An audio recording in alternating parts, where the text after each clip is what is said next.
Good evening, everyone. We are gonna start our coming council meeting. It is July 14th, 2026, and we will start with the pledge of allegiance led by Councilman Donahue. I'm sorry. Donahue. Councilman, pledge allegiance to the flag of the United States of America, to the republic for which it stands, one nation, under God, indivisible, liberty and justice for all.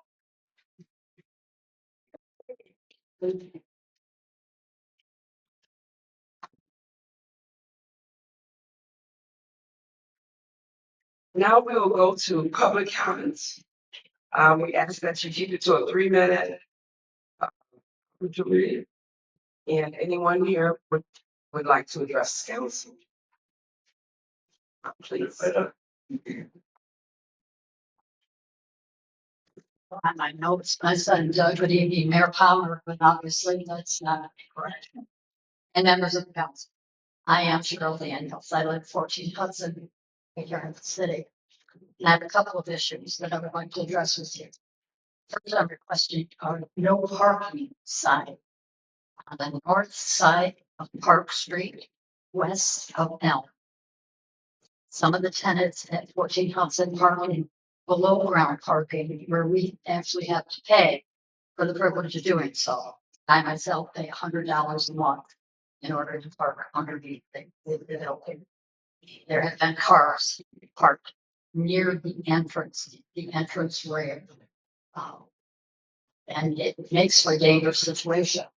Our building has hedges, so we have to get up pretty good before we can see to the left to make a left-hand turn. And there are cars parked there, whether they're from the dispensary or I'm not sure if they're not one of our tenants, I'm not sure. But you get a car parked there, so you got the hedges and then the car parked there. And it's really absolutely a problem. It's kind of hairy sometimes getting out there. So I would like a no parking sign. That's a matter for the Board of Public Safety. They are the ones that oversee the traffic control devices and For safety. yeah, well, Okay, public safety. Okay, very good. Okay. So the second thing I'd like to address is that many of us are senior citizens and younger people as well, love our city and we love to walk around. There are a lot of places where the sidewalks are dangerous.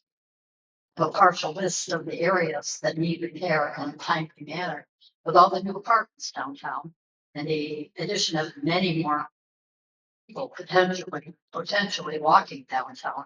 I feel that this should be a priority.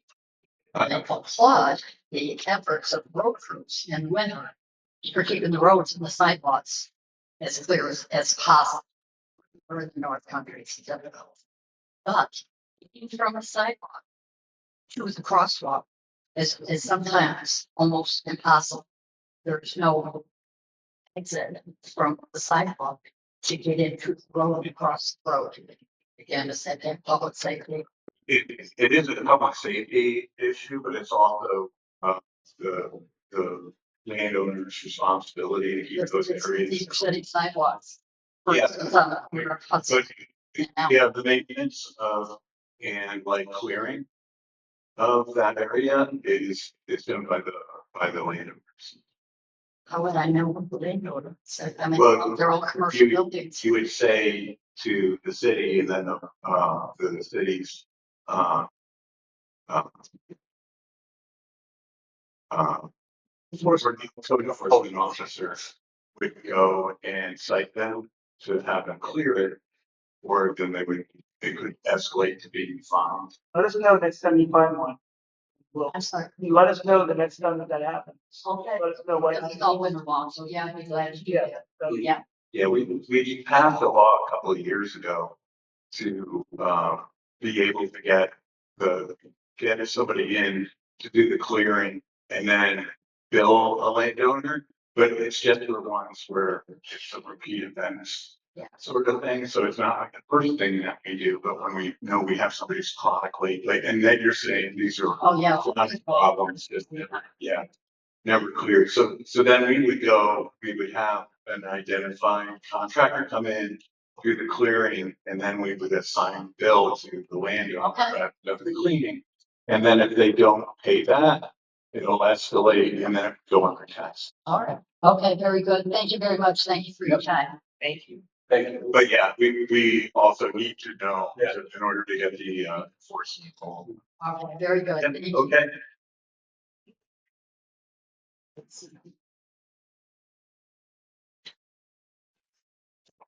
My name is Kate Roos. I live at 14 Hudson, and I wasn't planning to speak to you this evening, but after listening to the previous speaker, I'm motivated to do so because we took a walk downtown. We walk every day.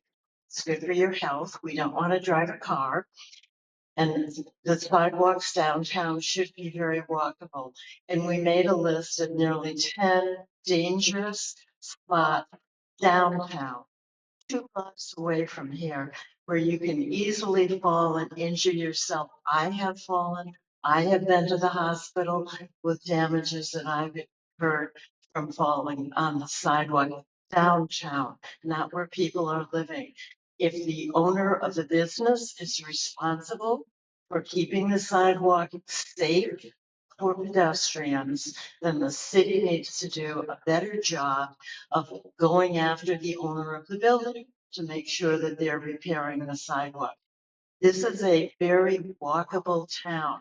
Businesses depend on people walking around downtown and looking in the windows and stopping at the bar for a glass of beer or whatever. It's important for the economy of downtown Glens Falls. And so you need to clean up the sidewalks and make sure that the businesses get them repaired in time for all of the people who come on weekends, during the week. It's important for health, it's important for the economy, and it says a lot about the city's commitment to safety to do so. Thank you. You said you have a list. Yes. Yeah, We have your list. Kate, do you have a list? Can you give us the list? Do you have a list? Yes.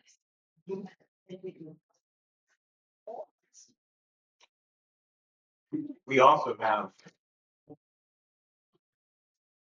Thank you. last term, the AGMTC, which is uh, the Adirondack Glens Falls Transit Council, and they did an inventory for us. We are looking at, as the city, replacing some sidewalks, especially ones near schools and other public places like the library and the parks. We had the council an appointed uh, uh, complete streets task force under the previous mayor, but I need to follow up to see where we're going with that. But there's also a transition plan for ADA that the city has, where we're supposed to be going through and making sure that we have acceptable accommodation. So we would like to take this list to help update what we have in our inventory and make sure that we have a policy in place that prioritizes and establishes for the mayor to report back to the council how we're prioritizing the list of I conditions. understand, and I appreciate you doing that. Let me just say that my neighbor and I would be very happy to accompany that person so we can show them not only where the damage is done on the sidewalk and is imperiling safety of the pedestrian, but we can actually show them what it's like to fall. Well, I wouldn't say you need to show how it is to fall. Because I've personally fallen enough for everyone else on this council.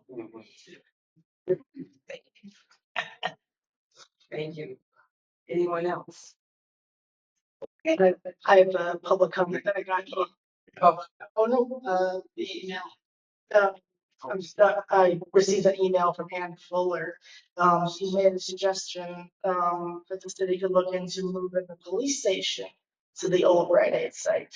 And she thinks that would help free up parking spaces in the Ridge lot, as well as create more space That's what she was suggesting. Okay, thank you. Anything else? Okay, we'll move on to committee reports. Councilman Tanner, please. Thank you, Mayor. Audit and Finance met yesterday at 5:30 PM. We looked over, approximately 40 invoices from the water and sewer fund, general fund. We found to be them in good standing, good order. And our next committee meeting is 7/28 at 5:30 on Monday. Thank you. Policy Committee met on July 14th, which is today at 5 o'clock. Brief update where things stand. The committee advanced 2 items. City-owned vacant property security protocol has been formally accepted as a policy. We'll take item and we'll get to get departmental input. Petty cash policy has advanced very quickly, thanks to Wendy there. And we are moving into the deliberation phase on that. On the tree commission policy, we're awaiting a legal opinion on city attorney Bassford on a watershed governance question before we can finally ask a recommendation. Banner policy and encroachment policy are both closed to transmittal. They are ready for transmittal to city attorney Bassford. And I expect both to move to the draft phase before our next meeting. We are also continuing our work on the city vehicle fleet life cycle policy. And we are still gathering some departmental input on that before we advance that. The emergency meeting authorization item, the scope is expanded to also address a mechanism for calling a council meeting with both the mayor and the council at large are unavailable. And that item will continue to develop. The next meeting is on August 11th. Thank you. Councilman Wagner. Thank you, Mayor Gooden.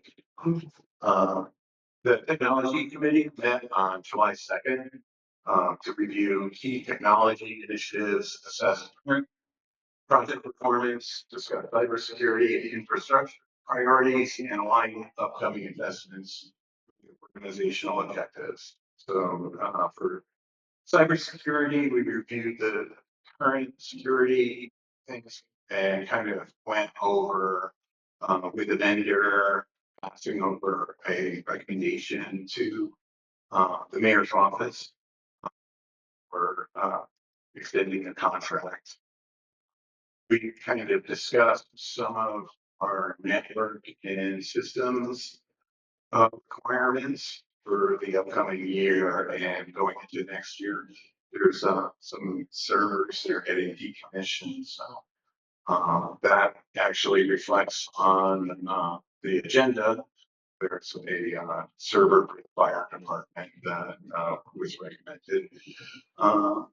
Then beyond that, I talked about getting some other things off of local servers and into the cloud, and talked about different sports tools for decision making, and budget and strategic planning, just kind of weaving in through those things.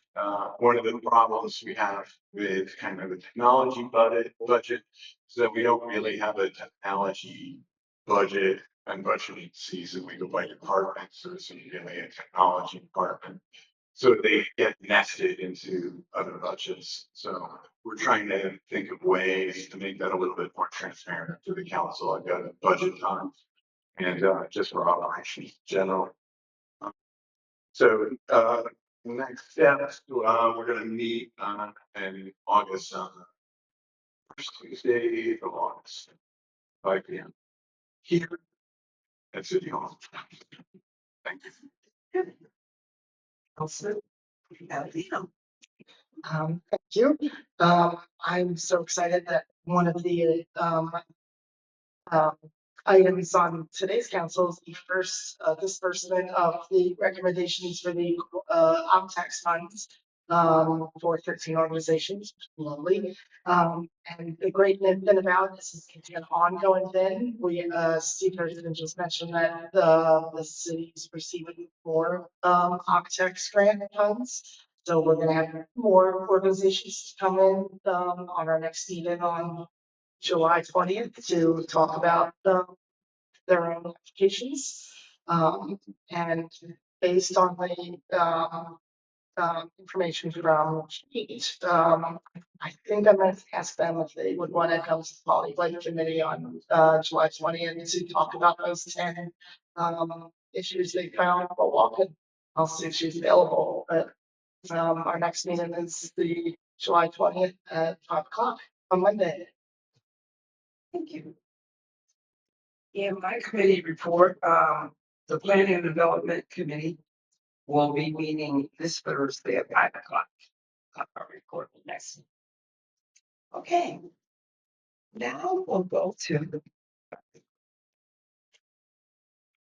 yeah, the consent agenda. Oh, yeah. There we go.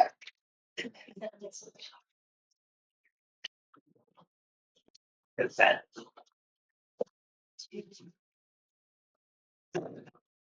I'm hungry now. Okay, we'll just see if anyone. So now we'll go to the consent agenda.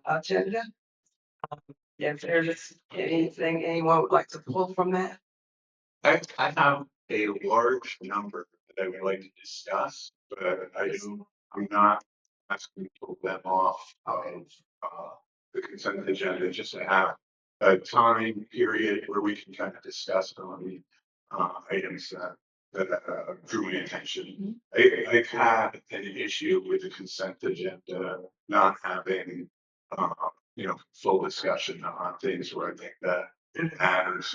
And I'm having an ongoing conversation with Mayor about it, but that's just, so I'm not asking to pull anything out fully, just having a question and answer kind of discussion amongst us over a multitude of items. So if it pleases the chair or the mayor, I could just walk through those and then turn it back over to you if that sounds good. Okay. I just want to make sure I'm not breaking any. So 5.7, and this is for the 5.7 through 5.10. We're setting a public hearing. If we go through the consent agenda, we wouldn't really have said it. So I feel like if we're setting a public hearing, let's say that we're setting a public hearing and read what the law is about. So that was one item. And then I can read these if we want to just clear that off the desk right now, or you can read that. So all the public hearings from 5.7 through 5.10, or we can go around that room. Everything. Okay, 5.7. Set a public hearing for local law 2026 to amend City Code Chapter 196, Article 7, concerning persons with disabilities and limited income tax exemptions. Set a public hearing for local law 2026 to amend City Code Chapter 196, concerning senior citizen tax exemption. Set a public hearing for local law, amend City Code Chapter 220 of the City Code concurring zoning to permit farm stands in certain zoning districts. And 10, set a public hearing for local laws 2026 to amend City Code Chapter 208, specifically City Code 208-25. The time limit parking and City Code. Section 208. Okay. 28.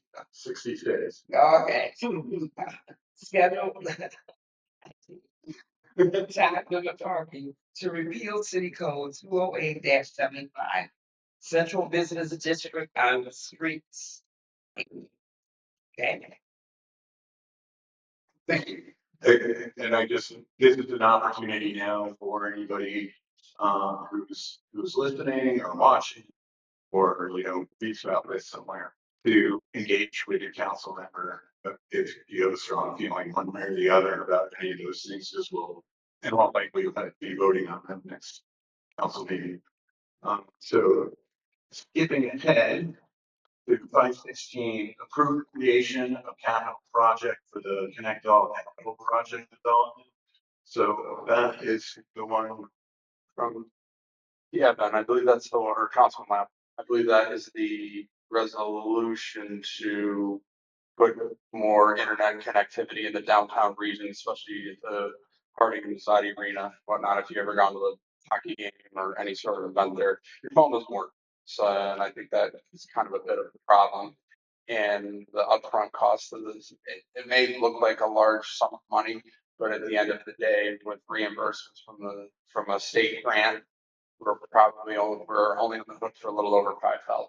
So yeah, I think it makes perfect sense. it's like, then it's guaranteed for like 3 years. And we don't pay into it. The state's kicking in like 2 million in that between here, Warren County and Lake George. And that's a lot of value. And the sure factor is another one we could benefit from that. Absolutely.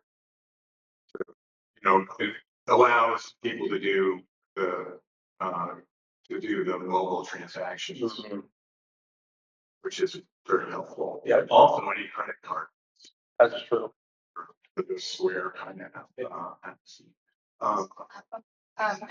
Excuse me, I'm sorry, before we move on from that resolution, I would recommend that the council's minutes on that to reflect that the Empire State Development, which is New York State's Economic Development Agency, issued an advisory opinion determining this project to be a type 2 action for purposes of state environmental quality review. Thank you. No, that's excellent to bring that up as well. If that would have been something else we would have missed. Yeah. If we didn't take a moment to talk about it. And then 518. This one's to that's what I just discussed before about the storage tech computer server for the fire department. So we're also for 519 in this council, we're approving a payment to the IRS in the amount of under $1,500, more than $1,400. And I just wanted to raise with this isn't from something that happened this year, this was from prior administration.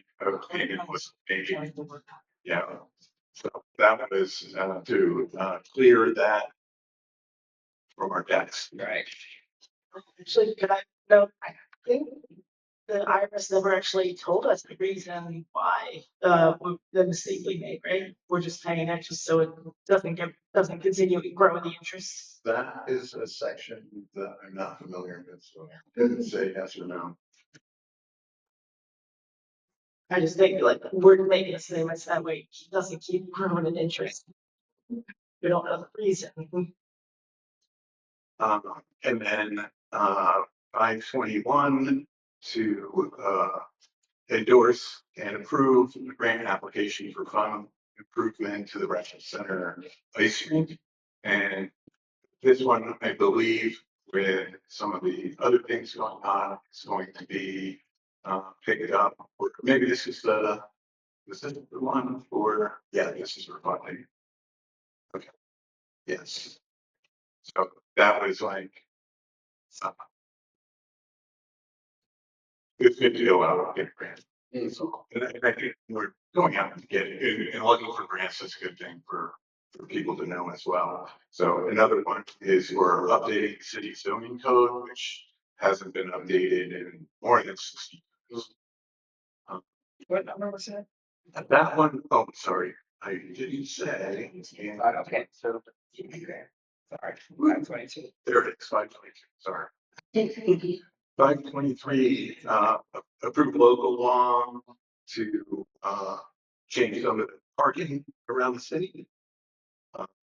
And a time limit for the sponsoring signal. Authorize a change order to increase the total value for the sidewalk, curb and sidewalk accessibility improvements. And we just heard earlier about, how important it is to have a walkable downtown. So I'll just leave it at that. It is a change. And I think that that's important to know. We passed this previously, we're amending it now, aware that we're amending it. And we're aware we're also amending a budget increase for that Elm Street streetscaping. We kind of heard from Jeff Flagg about that, a couple of sessions ago. But we knew this was coming. I just wanted to point that out as well because it's changed its health our budget from last year. And these other ones are from 525 through 527 all under that same brush. 528 is about a conceptual planning with Town of Queensbury on the Peggy Ann Trail. I've had some concerns with how the Peggy Ann Trail fits, so having this open discussion about that, I think is a great step forward on that. And Can I make it other? It's not changing the halfway growth trail. It's actually connecting the Clear Canal Trail to, halfway growth. Basically created 3.5 miles of walkable and bikeable lanes all the way from Richardson Street, all the way to Peggy. That sounds all conception. so we're just authorizing it. So you're talking crazy stuff. That's weird. We're just authorizing conceptual. So anyway, that's yeah, that's what I have. Thank you, Councilman Webb, for, helping us be a little bit more transparent. So.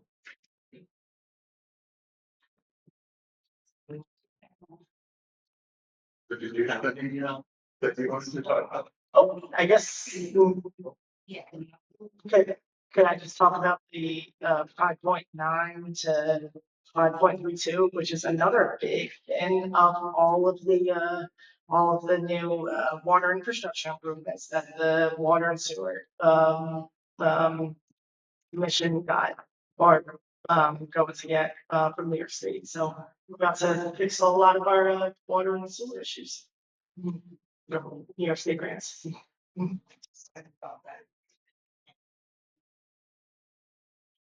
Is there anyone else who'd like to pull anything?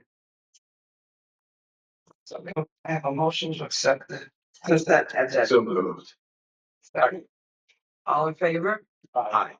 Any opposed? Thank you. Right now. To the regular agenda. And as you can see, 6.1, we're going to have discussion. And approve a temporary encroachment permit for 27 Prospect Street. Was there Now, as you see, pardon me, as you see in your packet, the board, the planning board has voted against this. That's why we have pulled this to be separate. Any discussion? They are saying that they are against it. They voted 5-1 against it. Right?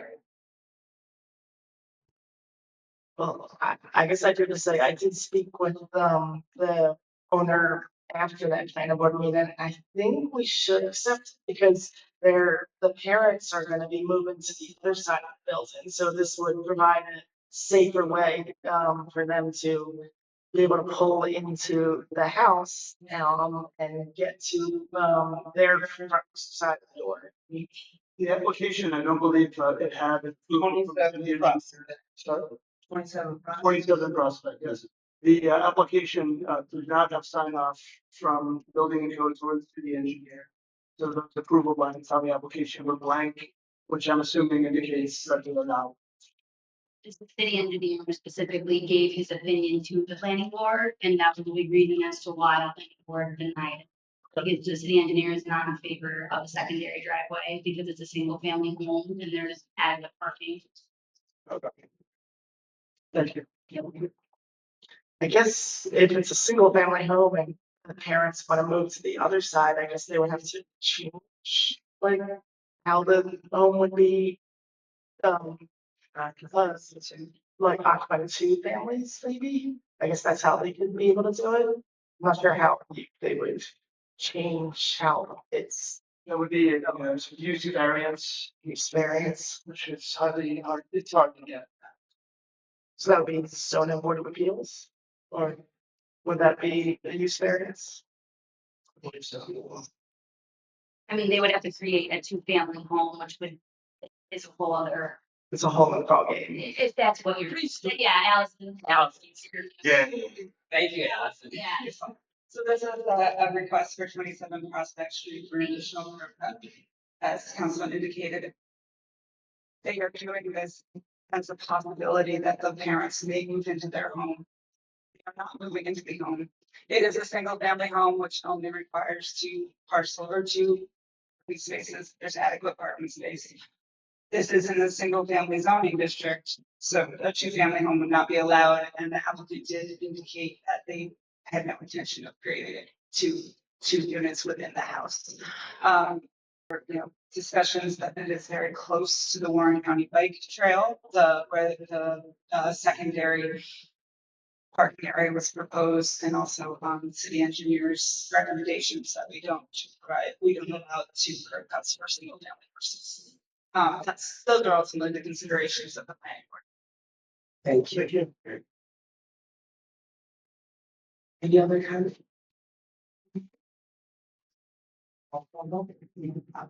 Well, I guess so. We wrote to decline it, but it doesn't mean they can find a way to get what they ask for in the future, or They can always reapply. they can always just reapply. Thanks.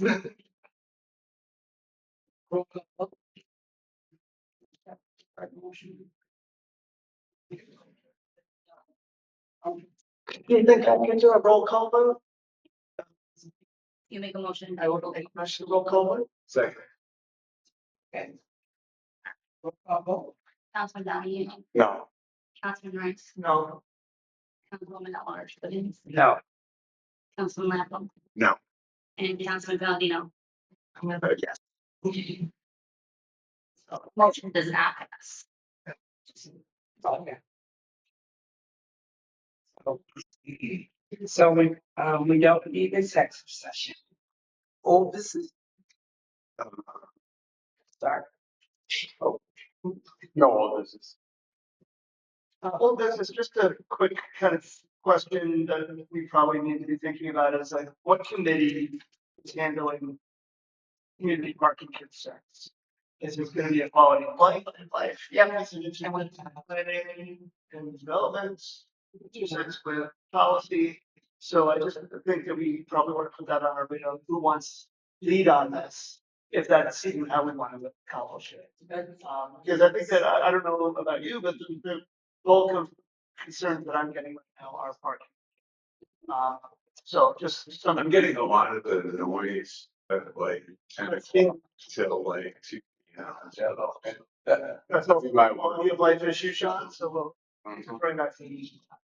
And I guess parking actually is definitely with all of them, because I think it went a little bit into the audit and finance committee, but there was a potential change in the parking, yes, as well. Yes. All right, thank you, that's all I have. Okay, sure. Councilman Lapham. I have no old business. Councilman Palladino. I just want to congratulate the farmers market. The last week celebrated 50 years. It was an incredible achievement, especially learning the history over the past 50 years. Especially when Miss Scoville read the letter from her father, who is the owner of the jewelry store on the corner of Ridge and Front Street, who sort of talked about all of the merchants did not like how the farmers market began at 7 a.m. back in 1976, but eventually they grew to accept that to wake up a little earlier on Saturdays. And then I just want to congratulate recent show from the Adirondack Food Festival from Trevor Schrader, the show Trapped, which was a beautiful sort of show weaving his life story growing up as a gay man in the 90s and 2000s with this very funny situation of getting trapped in the megabus. And it was a beautiful show. And one of the quotes that I want to leave for everybody that is struggling is when life traps you, the key to finding a way out might be closer than you think, hidden in the darkness. So, nice. You're getting really. So. New business. A new business. No, no, it's- A new business. Awesome. Just to the council, let me know if you're planning to go to the Bangkok conference. Oh, yeah, that's right. That's coming up pretty quick. September. Oh, September. Okay, summer goes fast. And, yeah. Thank you. Councilman Lemon. I just got something in a like Facebook message earlier today, so I don't know how like official it is or anything. But it sounds like there's gonna be like a small antique kind of thing going on at the Ed on like Sundays. So like an extra thing and like a maker's market and stuff like that. So it's interesting. It's like a call for people who are crafty or art oriented. Somehow I snuck on that way. I just, it's very, you know, nice to hear things getting connected and used with the center. So I was just happy to hear that. That's all. Thank you. Councilman Patsy. I'm gonna have like a little show and tell that I'm going to go to the next recreation commission to see if they would be willing to host this and have us. I got a really cool metal sign made to showcase the history of Haviland's Cove. And direct people to a little website I made that shows the 100-year history of it. And I'll see if the rec commission approves it. Sometimes I think, when's the rec commission? Is that in It's next Wednesday at 4 o'clock. next Wednesday at 4 o'clock? Yeah. Try and be there. And so, and I was really excited that the Warren County historian is gonna publish some of what I wrote about. So what I found about Haviland Stone on the Warren County Historical Society's website at wcnyhs.org.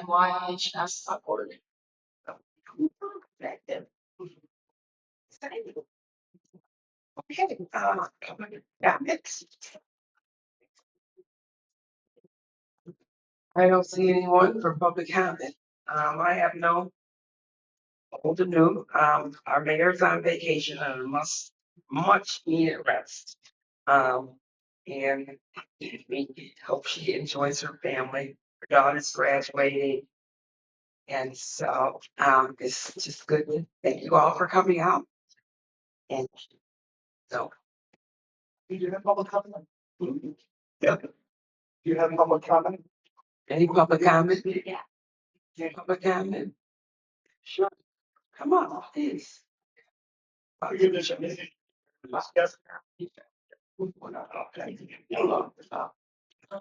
I introduce myself? Yeah. Yes. My name is Heather Harvey. I've been a resident of Glens Falls for about 6 years now. Me and my fiance live in the apartment complexes that are in the Elm Street parking lot, right next to Downtown City Tavern restaurant. So we just had concerns about the changes in the public parking because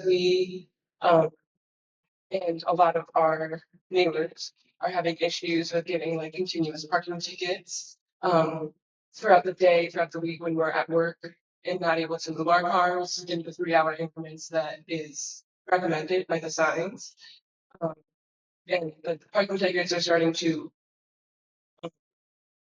get to a value that is sometimes larger than our rent. And we are struggling to, come up with reasons and ways to pay these and to avoid them. So part of avoiding at the same time that we were addressing the parking downtown. We did make it so that if you go outside of the downtown area, Yeah. you can park unlimited from like 6 a.m. to 2 a.m. Okay, and where would that be? We're going to get a map. I was gonna say, we're gonna have Like, that. so if you go past, from like the mill, say right there, if you go up past the street that cuts over before the hospital, anywhere up there on Hudson, you can park. There's also like along Broad Street, Yeah. past the light uh, where Union Square is and where Patton's building the point there. Okay. And once you go past, like I think 1 block and out that way, then it becomes too far, for that 6 a.m. to 2 a.m. period. Okay. So it's just inside the couple of blocks downtown where the street parking is at 3 hours. Other places, when you get outside the core downtown area, they got unlimited, so you can park there and then remain and do your shift. And then in the evening come and you shouldn't have a ticket. Okay. Yeah, map maybe on the website or something. Yeah, we'll get something for that, Yeah. sooner rather than later. But yeah, it's not that far. It's like from anywhere, you'd be able to get there within a few blocks. Okay. So like, Sherman and, Washington, just past the, old CNA building. That one, it's unlimited park. That one always had. Okay. Yeah. Okay. So anyway, just to give you some ideas of that. So there will be areas. And a map will be. And we'll get a map. We'll get a map. When is the next meeting that we're talking about this? Like, probably 2 weeks. Okay, great. Yeah. So we'll be there. Yeah, okay, sounds good. Thank you. Can I ask kind of a question? Is there not resident permit parking somewhere? Well, there's a permit passes that you can obtain, but Elm Street lot specifically does not have permits. It's a 3-hour lot, Monday through Friday. Yeah, I think what Councilman Rice is referring to is just in some cities that there is an area that is restricted to resident only parking. So that resident could park on these streets. We all things like that. Certainly don't know. Does this mean that there are some lots that do have residential parking or resident limits? Well, permits. Permits. yeah. Okay, so where is that? What lot allows a residence such as this to get a permit and park? All the other municipal lots, so Bridge Street, Warren Street, and Exchange Street lots, all sell permits where you can park there unlimited. Ridge, Warren, and Exchange, so basically anything except L. Correct. And to get that permit, it becomes a city clerk's office. Correct. Okay. That's right. And what it was. And if you decide you don't want one, you could always get a fishing license. That's really. It's not gonna work. Clinton Ave parking garage also, though, so. So, But what Clinton? Clinton Ave parking garage. gotcha. Okay. Thank you. So as you can see, we're working on the parking. Thank you so much. Any other public comment? Okay, I see anything online, Peter? Okay. Can we have a motion to adjourn? I will make that. Yeah. Are we not doing executive session? No, Okay, sorry about that. Yes, thank you. Okay. All in favor? Thank you so much.